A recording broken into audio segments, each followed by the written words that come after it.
हमारे द्वारा पिछले video test series part 3 RAS examination के तहत एक खुली इनामी प्रतियोगिता आयोजित की गई थी और उस प्रतियोगिता में आप द्वारा जो आंसर्स हमें भेजे गए उसके आधार पर हमने मेरिट सूची तैयार की। तो इस वीडियो में आपको प्रथम 3 स्थानों पर रहने वाले विद्यार्थियों के नाम और फोटो दृष्टिगोचर होंगे। इसके अलावा सभी क्वेश्चंस के उत्तर, व्याख्या और विश्लेषण सहित भी आपको देखने को मिलेंगे। All the question, the answers of all the questions with explanation and analysis. तो प्रस्तुत है प्रश्नों की व्याख्या और उनके उत्तर। तो देखिए प्रश्न संख्या 48 क्या था उसमें, यदि किसी विधि को 9वीं अनुसूची में रख दिया जाए तो इसका परिणाम होगा कि वह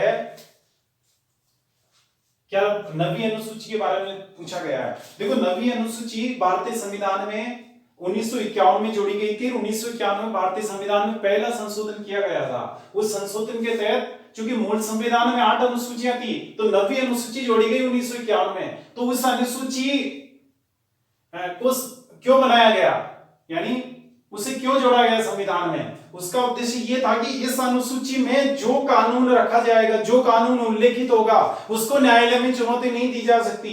अब तक क्या था कि संविधान के जो 395 अनुच्छेद है या उनके उसके आधार पर क्या है कि जैसे संसद ने कोई कानून बनाया, अधिनियम बनाया, तो यदि वो अधिनियम या वो कानून उन 395 में से किसी अनुच्छेद का उल्लंघन कर रहा हो तो सर्वोच्च न्यायालय और उच्च न्यायालय को वह ये अधिकार है कि वह उस अधिनियम या कानून को अवैध घोषित कर सकते हैं, यानी निरस्त कर सकते हैं। तो इसके लिए 9वीं अनुसूची बनाई गई कि भाई इसमें जो अधिनियम, जैसे संसद ने कोई अधिनियम बनाया, कोई कानून बनाया, उसको यदि 9वीं अनुसूची में रख दिया गया तो फिर न्यायालय उसकी समीक्षा नहीं कर सकता। न्यायालय यानी सुप्रीम कोर्ट और हाई कोर्ट्स उनको अवैध घोषित नहीं कर सकते, चाहे वो किसी अनुच्छेद के खिलाफ हो संविधान के। इसलिए 9वीं अनुसूची जोड़ी गई। तो इसमें कौन से कानून रखे गए, भारत के विभिन्न विधानमंडलों द्वारा बनाए गए लगभग 300 भूमि सुधार अधिनियम इस अनुसूची में रखे गए। मुख्य रूप से वही है, दूसरे भी कानून है लेकिन उनकी संख्या ज्यादा है, 300 के लगभग वो कानून है। तो उन कानूनों को इसमें जो स्थान दिया गया, इससे यह हुआ कि उन कानूनों को कोई भी न्यायालय अवैध घोषित नहीं कर सकता, चाहे वो संविधान के किसी अनुच्छेद के खिलाफ हो।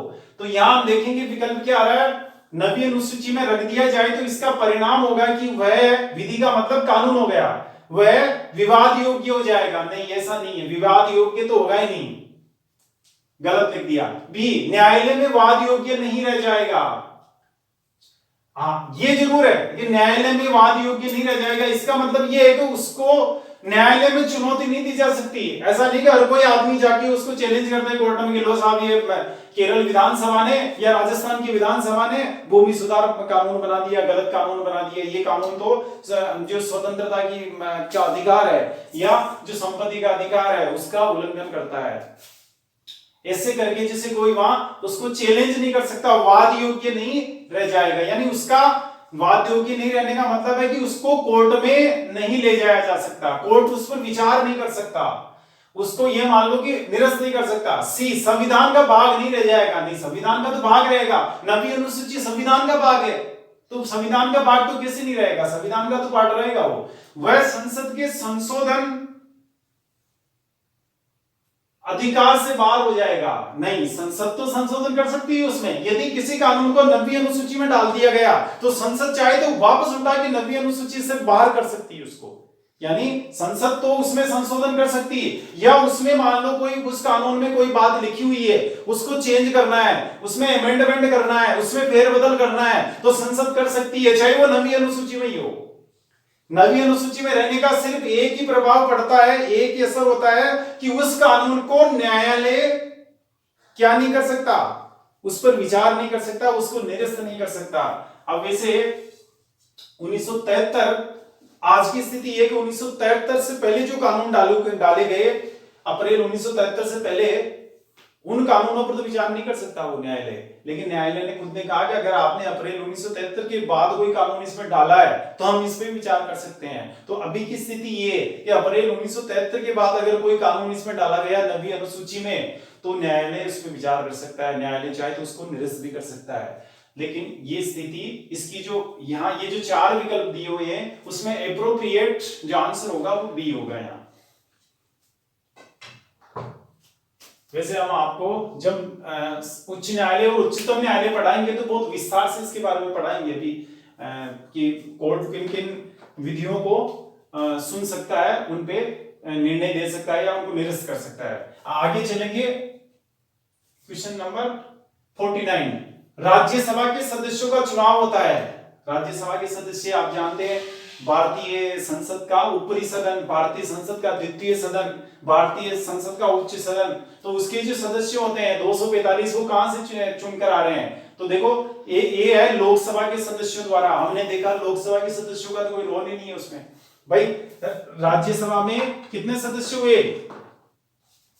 245 होते हैं ना राज्यसभा में, कुल 245 हो गए। 245 में 233 तो होते हैं निर्वाचित और 12 होते हैं मनोनीत। तो ये जो निर्वाचित है ये राज्य की विधानसभाओं के निर्वाचित सदस्यों द्वारा निर्वाचित होकर आते हैं। वो जो इलेक्टेड मेंबर है कौन किसके? The elected members of state assembly. राज्यों की विधानसभाओं के जो इलेक्टेड मेंबर्स है या उनके निर्वाचित सदस्य हैं जो जनता से चुनकर आए हुए हैं वो इनके सदस्यों का निर्वाचन करते हैं, इन 233 का। तो अब यहां देखिए क्या विकल्प आ रहा है। राज्यसभा के सदस्यों का चुनाव होता है, ए लोकसभा के सदस्यों द्वारा। नहीं, लोकसभा का तो कोई रोल ही नहीं है इसमें, तो ए अपना आंसर नहीं हो सकता। बी लोकसभा तथा विधानमंडलों के सदस्यों द्वारा। देखो लोकसभा का तो कोई रोल नहीं है। अच्छा, विधानमंडलों में भी विधानसभा का ही रोल है। विधानमंडल के 2 सदन होते हैं, विधान परिषद और विधानसभा। तो विधान परिषद का रोल नहीं है उसमें, उसमें केवल विधानसभा का। ये तो यहाँ विधानमंडल सही शब्द नहीं है, तो ये भी अपना आंसर नहीं हो सकता और लोकसभा तो ही नहीं।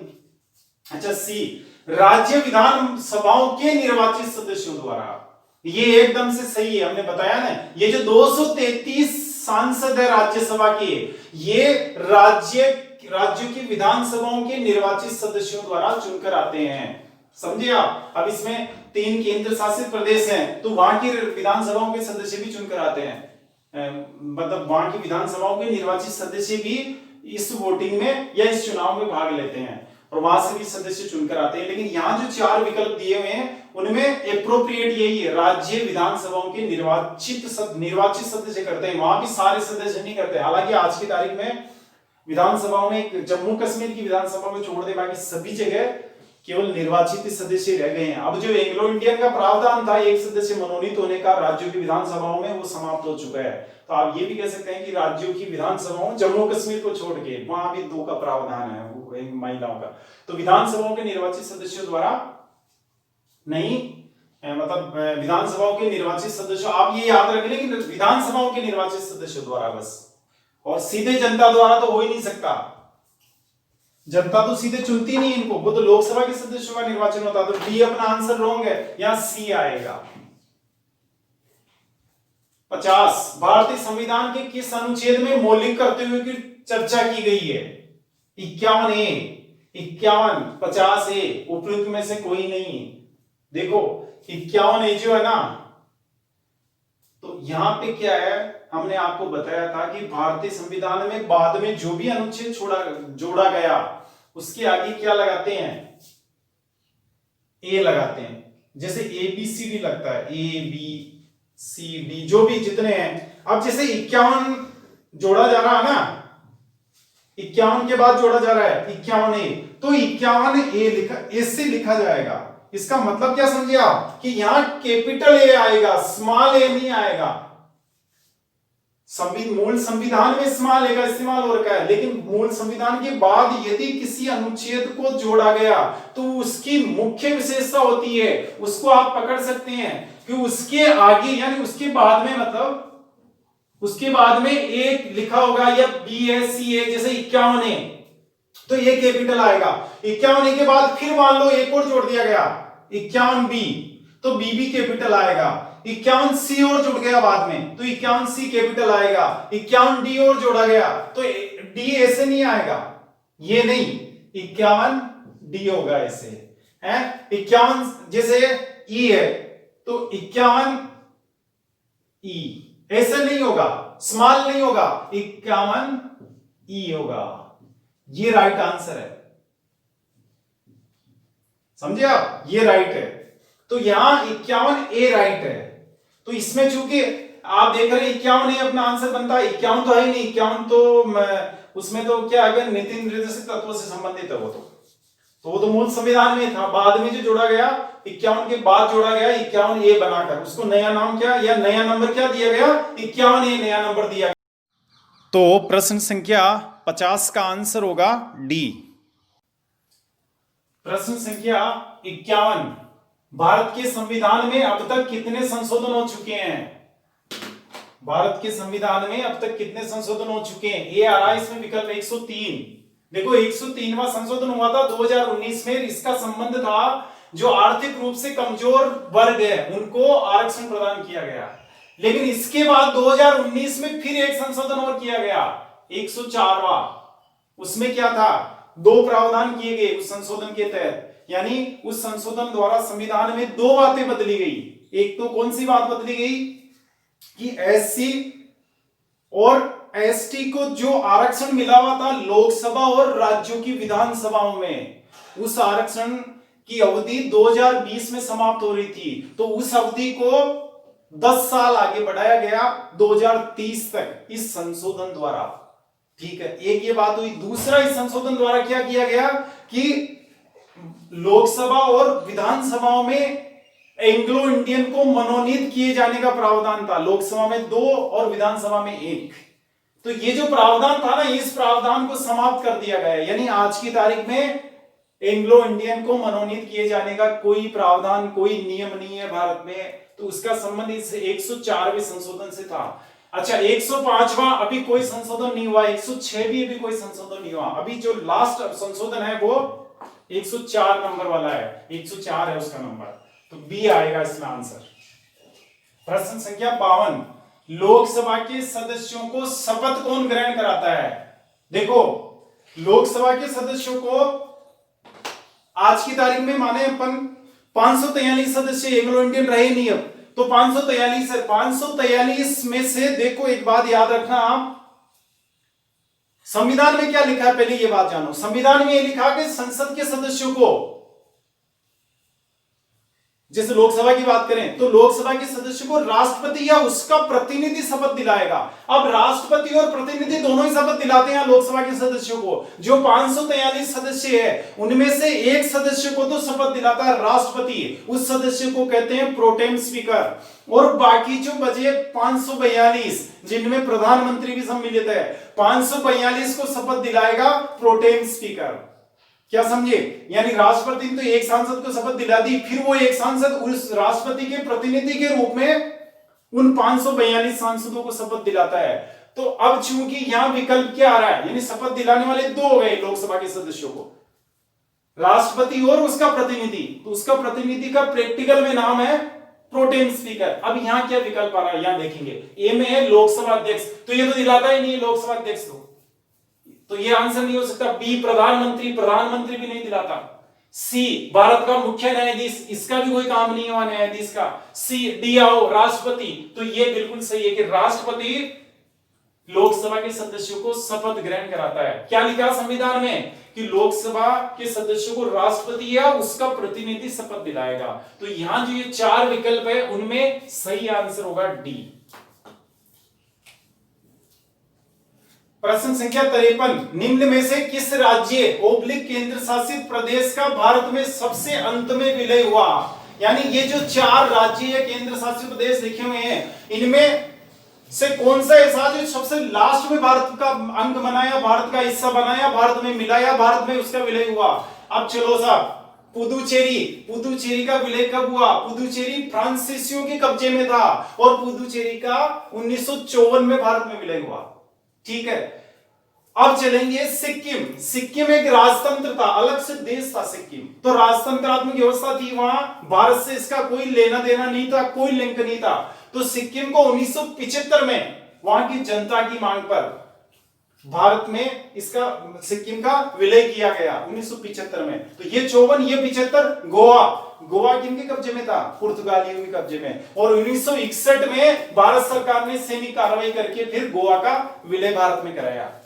ठीक है, इसके बाद डी, दमन व दीव। दमन और दीव पर भी पुर्तगालियों का कब्जा था, 1954 में ये भारत में मिला। तो यहां सबसे लास्ट में मिलने वाला है सिक्किम, तो अपना आंसर होगा बी, 1975 में सिक्किम मिला था।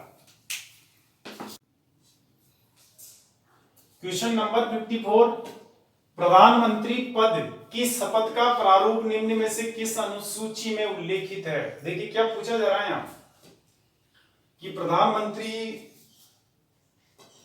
जो होता है तो वो प्रधानमंत्री पद की भी शपथ लेता है और उसका प्रारूप कहां उल्लेखित है।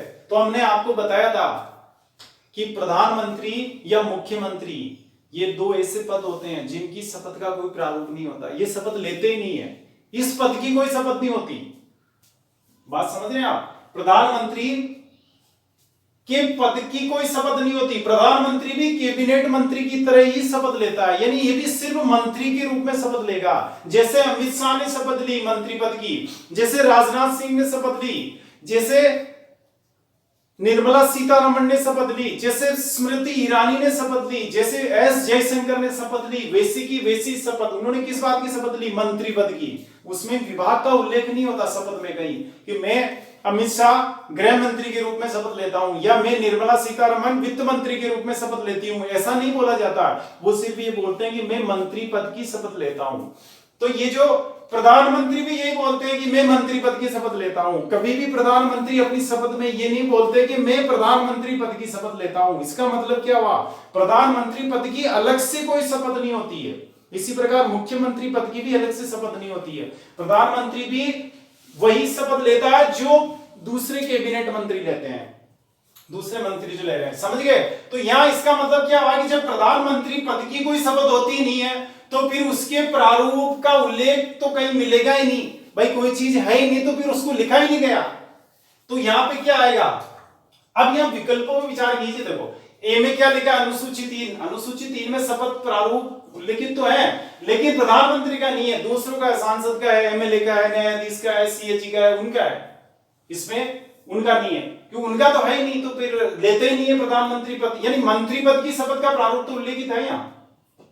प्रधानमंत्री जो शपथ लेगा ना मंत्री पद की लेगा, तो मंत्री पद की शपथ का प्रारूप तो उल्लेखित है 3 में, लेकिन प्रधानमंत्री पद की शपथ का प्रारूप नहीं है। अनुसूची 4 इसका तो शपथ से संबंध है ही नहीं, ये तो राज्यसभा में स्थानों के आवंटन से संबंधित है, तो इसका तो कोई उससे लिंक ही नहीं है। सी उसके स्वयं के अनुच्छेदों में, यानी भाग 5 में प्रधानमंत्री के बारे में भी जहां लिखा हुआ है वो उसके अनुच्छेद जहां है उसमें उनमें भी कहीं नहीं लिखा है। तो डी आंसर क्या है यहाँ? उपयुक्त में से कोई नहीं, यही अपना आंसर होगा। उपयुक्त में से कोई नहीं, समझ गए ना? तो अपना आंसर हो गया यहाँ डी, क्योंकि प्रधानमंत्री पद की कोई शपथ नहीं होती है, प्रधानमंत्री अलग से कोई शपथ नहीं लेता। 55 भारत में अंतिम रूप से गठित होने वाला उच्च न्यायालय है। भारत में अभी 25 उच्च न्यायालय है और 25वां उच्च न्यायालय कौन सा है? हमने बताया था आपको 25वां उच्च न्यायालय। अब यहां क्या होता है देखो, आंध्र प्रदेश ए, आंध्र प्रदेश का 25वां है, बिल्कुल सही है।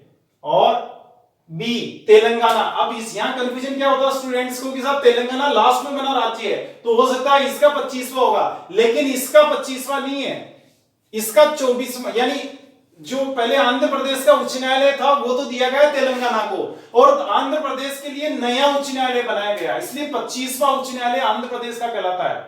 और जो जम्मू कश्मीर है, जम्मू कश्मीर का तो वही पुराना जो पहले से चला रहा है वही है, अलग से कोई नया भी गठित किया ही नहीं। अच्छा लद्दाख का भी नया नहीं है, जो जम्मू कश्मीर का उच्च न्यायालय होगा वही लद्दाख का उच्च न्यायालय होगा, अलग से केंद्र शासित प्रदेश बन गया ना, तो वैसे अलग होना चाहिए, लेकिन इसको इससे जोड़ दिया गया है कि जम्मू कश्मीर का उच्च न्यायालय लद्दाख का उच्च न्यायालय, लद्दाख के उच्च न्यायालय का काम भी देखेगा, तो उसका तो अलग से है ही नहीं। तो अपना जो आंसर होगा यहाँ आंध्र प्रदेश होगा ए।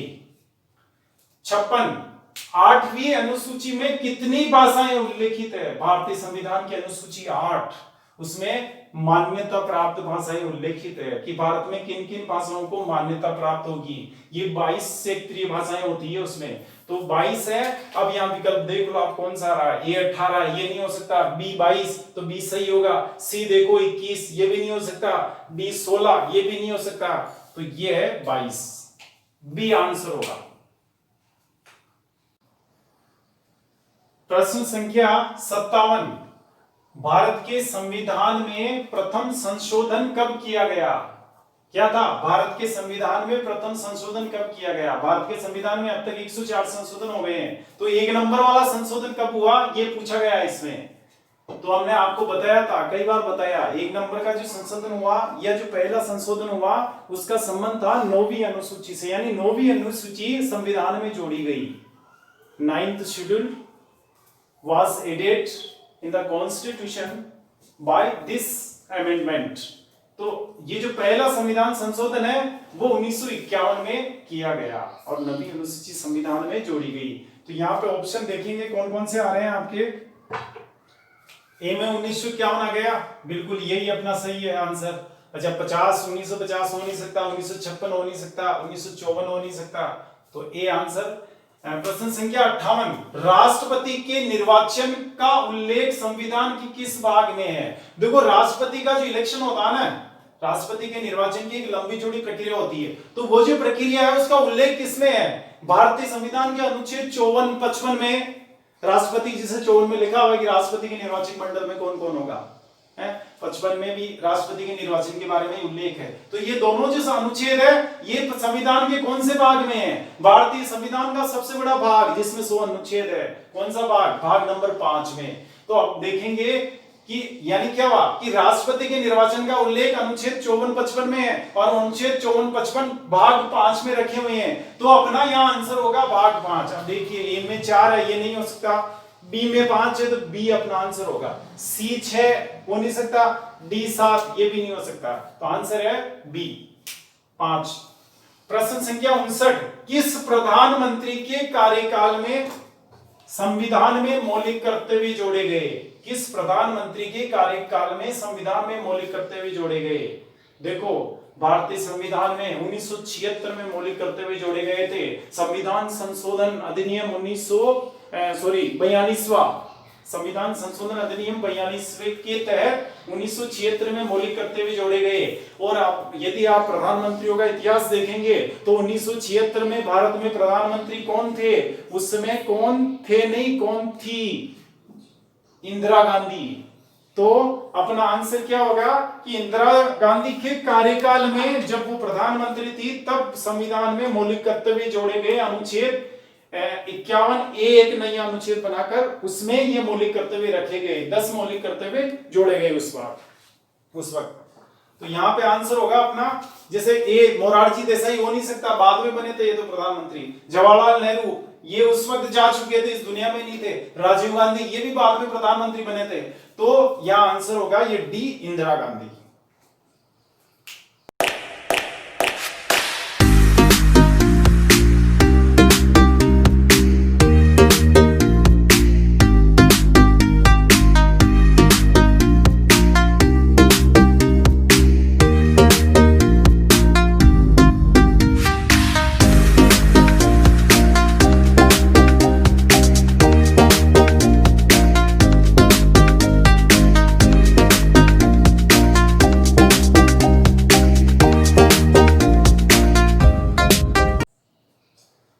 संख्या 60, भारत के संविधान का सबसे बड़ा भाग है। भारत के संविधान का सबसे बड़ा भाग है, तो हमने आपको बताया था भारतीय संविधान का भाग संख्या 5 जो सबसे बड़ा भाग कहलाता है, इसलिए कहलाता है कि उसमें सबसे ज्यादा अनुच्छेद है। जिस भाग में सबसे अधिक अनुच्छेद होते हैं उसे ही बड़ा भाग माना जाता है संविधान में। तो सबसे ज्यादा अनुच्छेद जो है वो भाग 5 में है। अनुच्छेद 51 से अनुच्छेद 52 से लेकर अनुच्छेद 151 तक, है ना।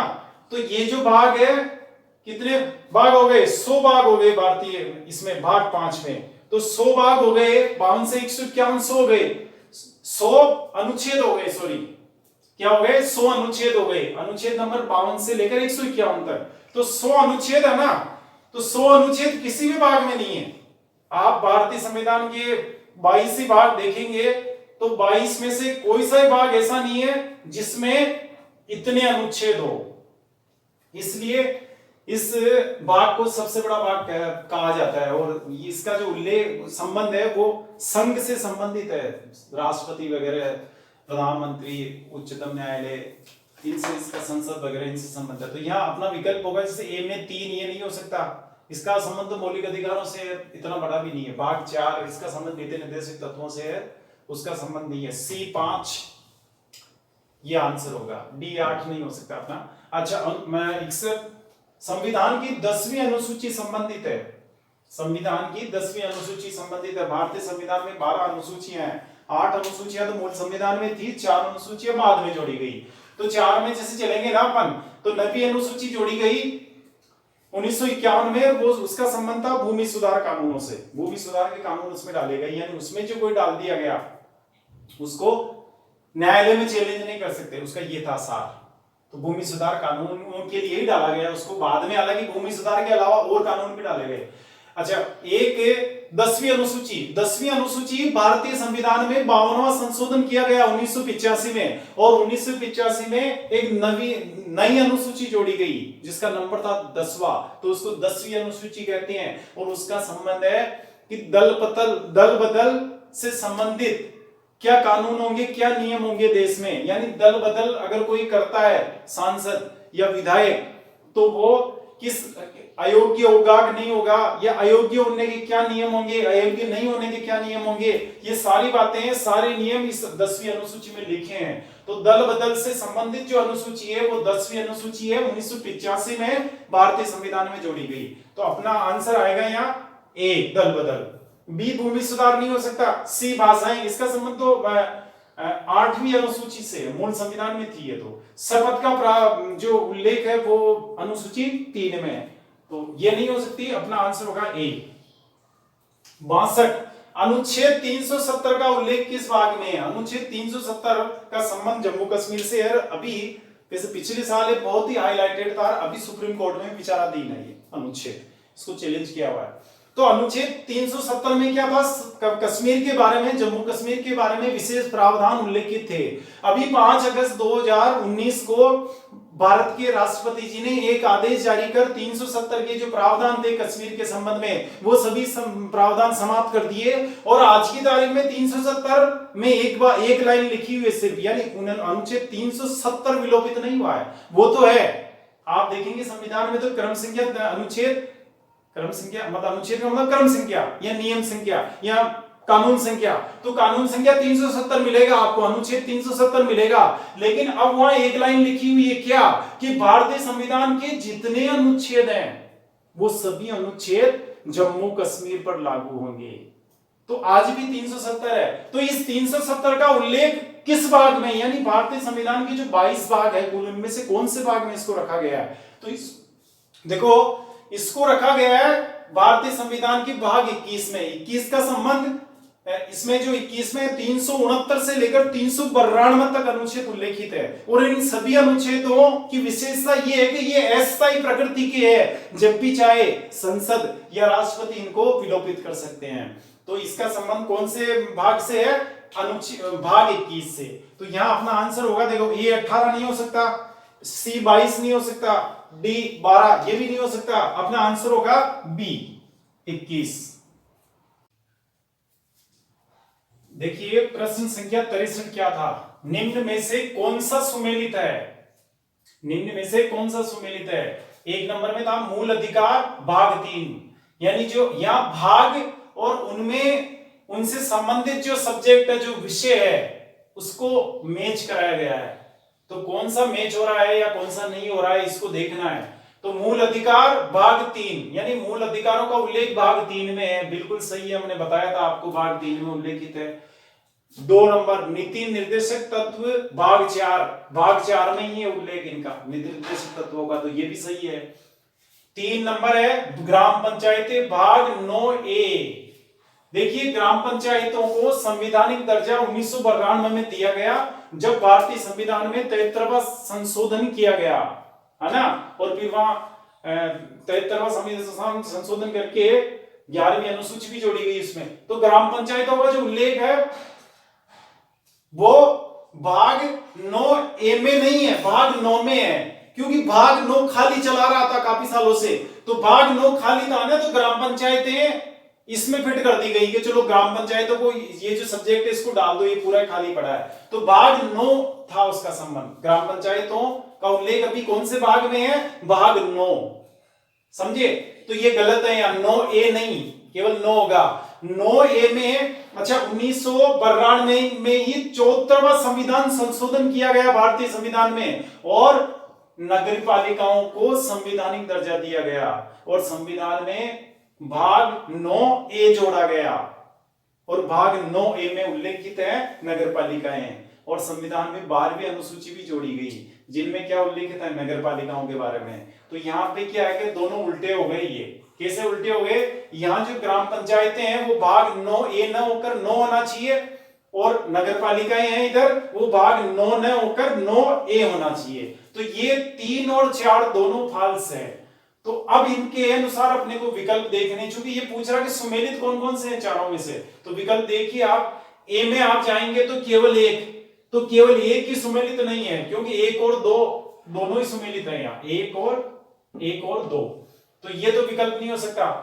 अच्छा सी में जाएंगे तो 1 2 3, तो तीसरा जो है ग्राम पंचायत वाला ये सुमेलित नहीं है, तो ये विकल्प भी सही नहीं है। डी विकल्प में जाएंगे तो 1 2 3 4 को, ये चारों को ही सुमेलित बता रहा है, चारों सुमेलित नहीं है, क्योंकि 2 और 3 और 4 सुमेलित नहीं है। तो यहां पे अपना आंसर होगा, अपना विकल्प होगा वह विकल्प जिसमें 1 और 2 को सुमेलित बताया गया है, तो वो विकल्प है बी, ये जाएगा बी।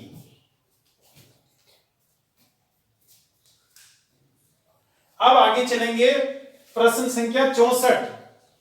निम्न में से किस पदाधिकारी की शपथ का प्रारूप अनुसूची 3 में उल्लेखित नहीं है? निम्न में से किस पदाधिकारी की शपथ का प्रारूप अनुसूची 3 में उल्लेखित नहीं है? अनुसूची 3 में शपथ के प्रारूप है ना विभिन्न पदाधिकारियों के।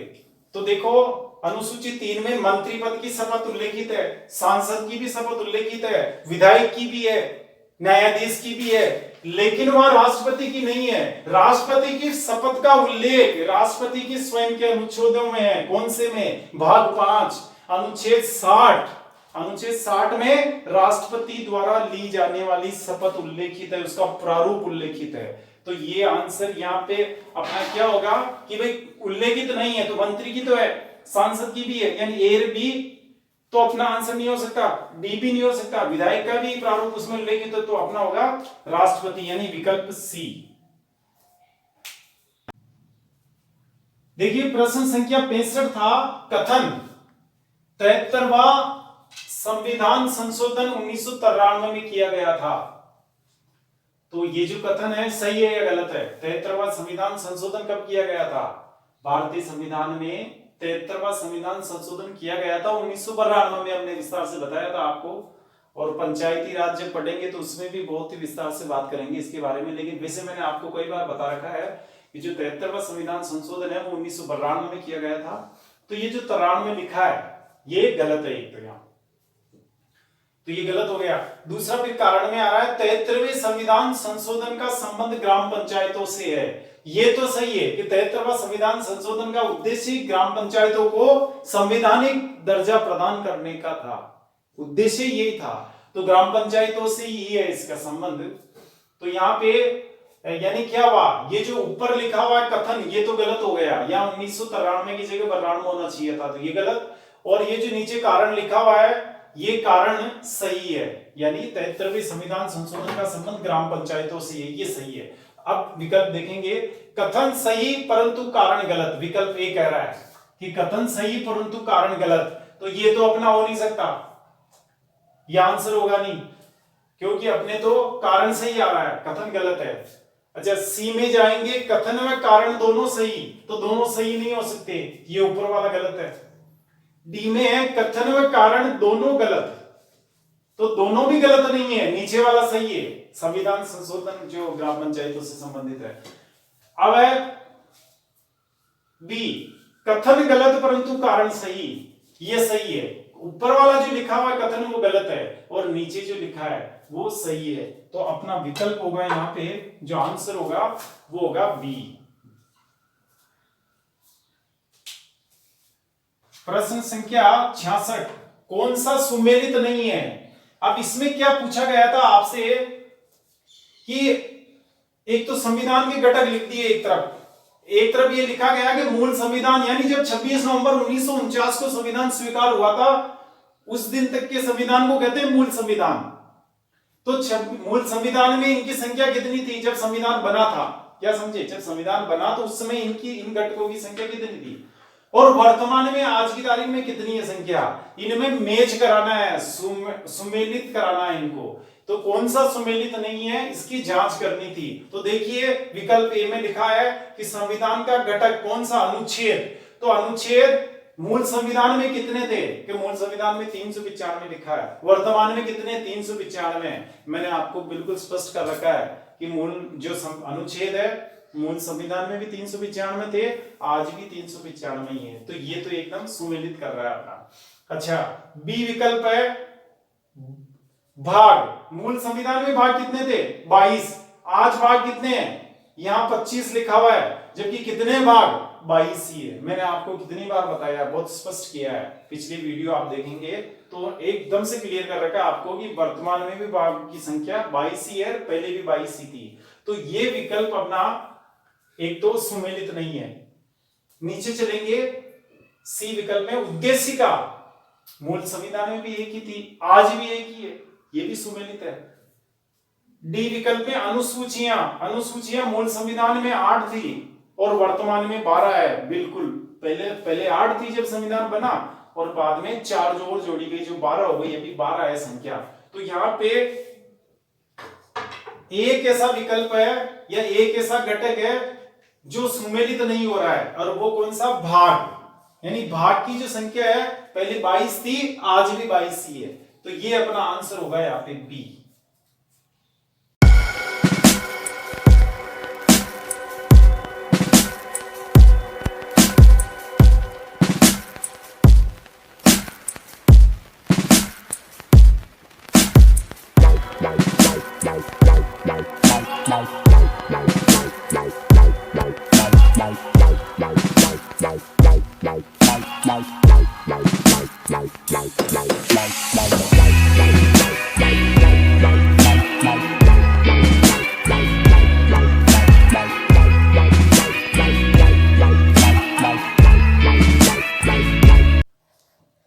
प्रश्न संख्या 67, निम्न में कौन सा,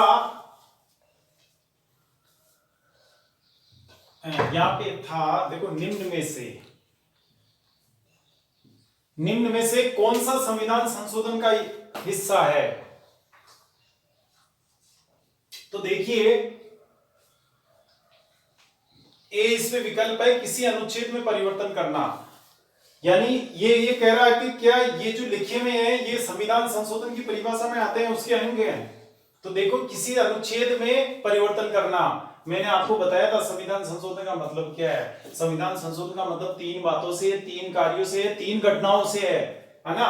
पहला जैसे इसमें है किसी अनुच्छेद में परिवर्तन करना, तो अगर किसी अनुच्छेद में कोई चेंज कर रहे हैं, फेरबदल कर रहे हैं, तो क्या उसे भी संविधान संशोधन कहते हैं, बिल्कुल कहते हैं। हमने आपको बताया संविधान संशोधन अधिनियम 104वां अभी लेटेस्ट आखिरी संविधान संशोधन जो है भारतीय संविधान का 2019 में किया गया।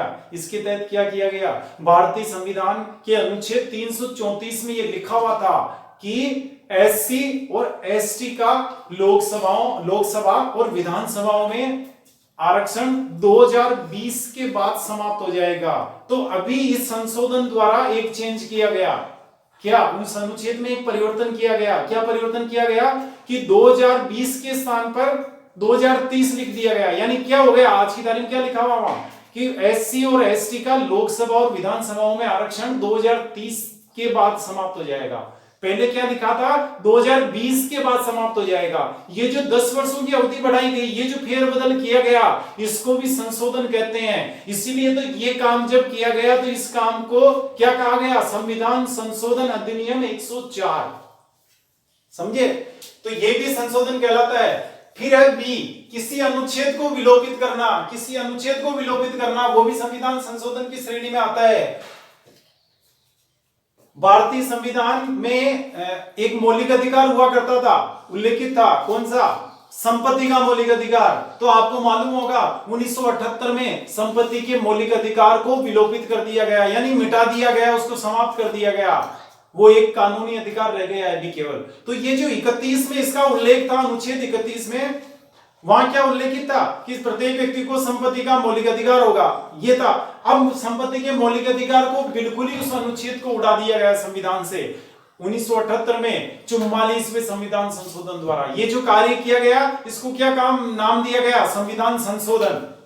और नंबर कौन सा था इसका, 44वां संविधान संशोधन। तो इसको भी क्या कहते हैं, यानी इसका मतलब क्या हुआ, किसी अनुच्छेद को विलोपित अगर कर रहे हैं, 31 को हमने विलोपित किया तो उसको संविधान संशोधन कहते हैं। सी है संविधान में नया अनुच्छेद जोड़ना।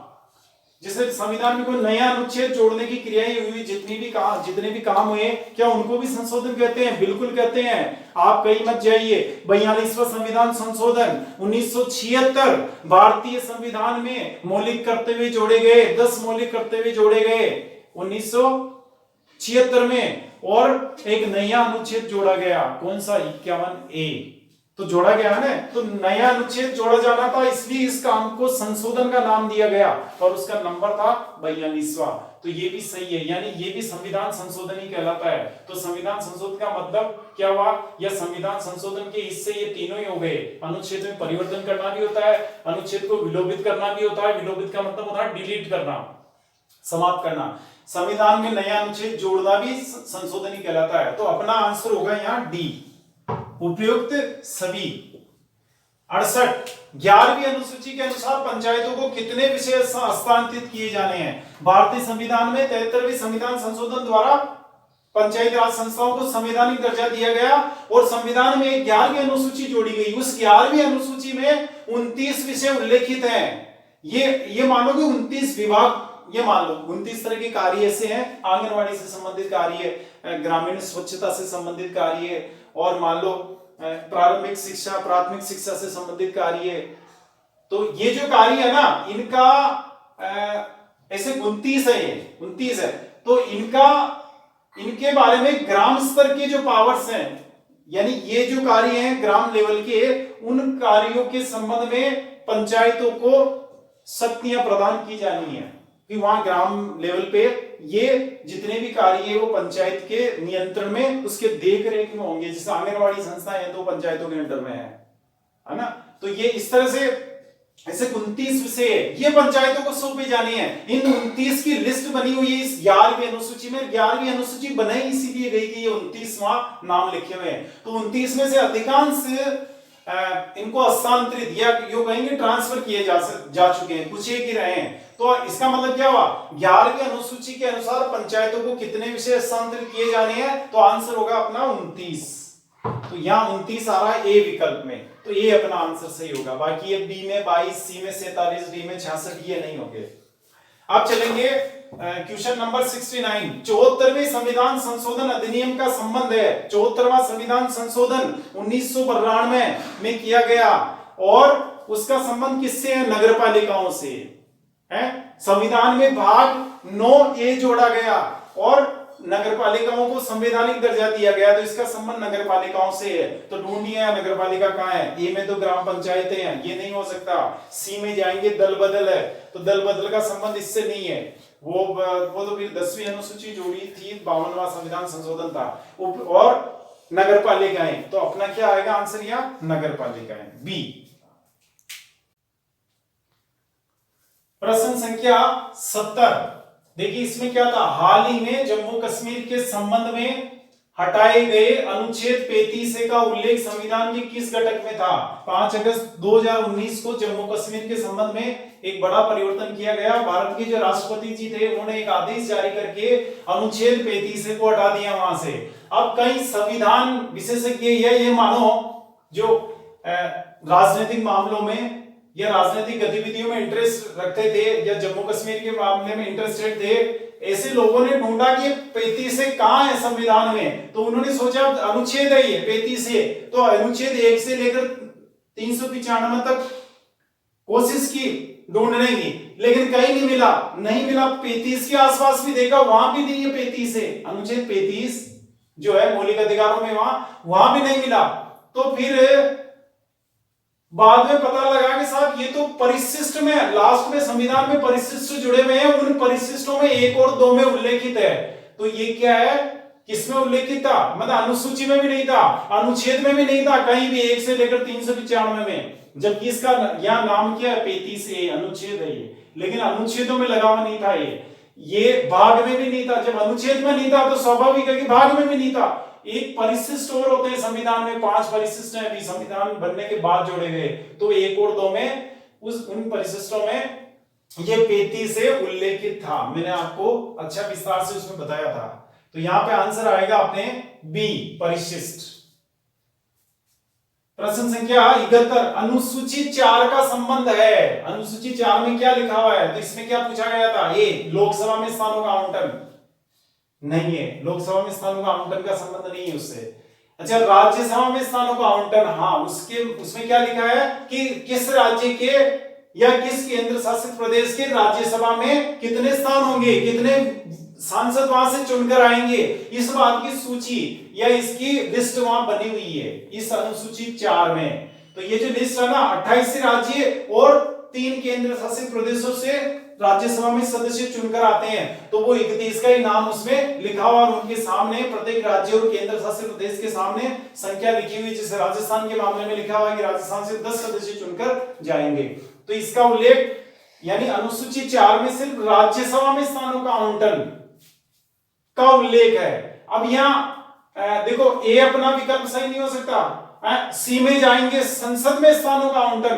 तो संसद की बात करें तो अब संसद में क्या है कि लोकसभा राज्यसभा दोनों ही आती है, जबकि मैंने क्या कहा कि 4 में केवल क्या लिखा है, राज्यसभा में स्थानों का आवंटन, उसकी लिस्ट है ये।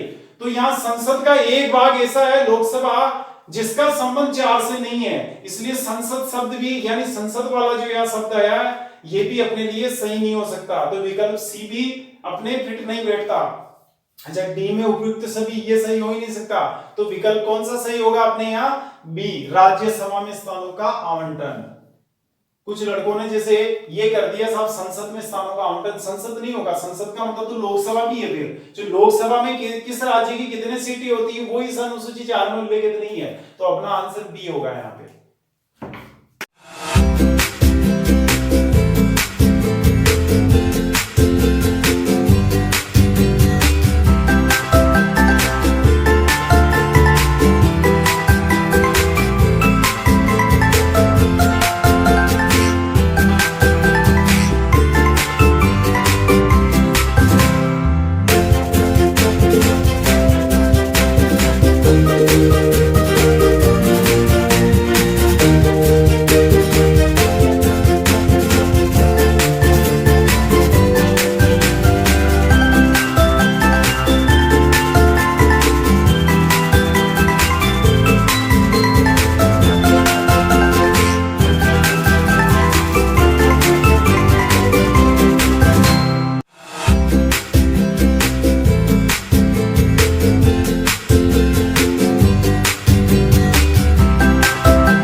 सभी रैंकर्स को हमारी तरफ से बधाई। मुकेश जी ने पहला स्थान प्राप्त किया है और इनके 24 प्रश्नों में से 23 प्रश्नों के उत्तर सही थे। दिलकुश जी जिन्होंने दूसरा स्थान प्राप्त किया है, इनके भी 24 में से 23 प्रश्नों के आंसर सही थे, लेकिन चूंकि इनकी आंसर शीट मुकेश जी की आंसर शीट से बाद में प्राप्त हुई थी, इसलिए इनको दूसरा रैंक दिया गया। तीसरे स्थान पर रहने वाले विद्यार्थियों के 24 में से 22 प्रश्नों के आंसर सही थे। और इसके अलावा हसीना जी के भी 24 में से 22 प्रश्नों के आंसर सही थे, लेकिन चूंकि उनकी आंसर शीट 9 बजे बाद प्राप्त हुई तो हमने उनको कंसिडर नहीं किया। सभी को बधाई और धन्यवाद।